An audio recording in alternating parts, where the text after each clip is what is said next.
face too much change. Still, I'm representing all across the world. Still,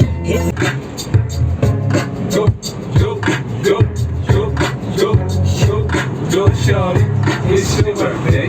We gon' party like it's your birthday. We gon' sip Bacardi like it's your birthday. And you know we don't do like that. Drama in the club, yeah, I roll with Dre. Everybody show me love. When you sell like them, you get plenty of groupie love. But homie, ain't nothing changed. Roll down, G's up, I see exhibit.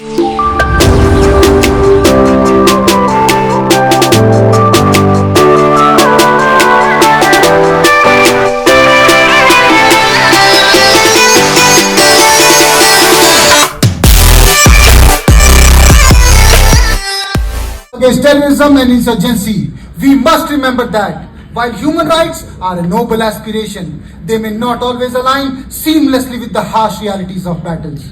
Ladies and gentlemen, esteemed members of the jury and my fellow debaters, today ISI Executive Amit Kumar Bhukkal, representing CISF, would like to put forth my views against the motion. One of the primary responsibilities of any government is to ensure the safety and security of its citizens. While doing so, it often has to take strong and swift decisions. Adhering too strictly to human rights may create obstacles in gathering crucial intelligence, detaining suspects, and responding swiftly to imminent threats. Terrorism and insurgency are often waged by non-state actors who do not adhere to any international law or norms. When governments prioritize human rights, they often put themselves at a disadvantage. Terrorists and insurgents exploit the legal system, use civilians as shield, and make it difficult for the security forces to act efficiently. The Boston Marathon bombing of 2013 is a stark reminder of the challenges faced by the security forces when dealing with such non-state actors who do not follow any legal or moral code. Respected Chairman, sir, yes, respecting human rights is important. But it is also essential to strike a balance between the rights of individual and the collective security of the nation. In the times of crisis, governments need to make difficult decisions to protect their citizens.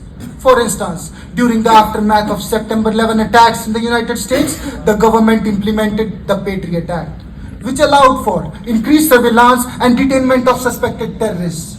While criticized for potential abuse, it was significant in cracking down terrorist networks, preventing further attacks, and simultaneously saving millions of lives. Several examples around the world demonstrate that an unwavering commitment to human rights while dealing with the situation of terrorism and insurgency may lead to disastrous outcomes.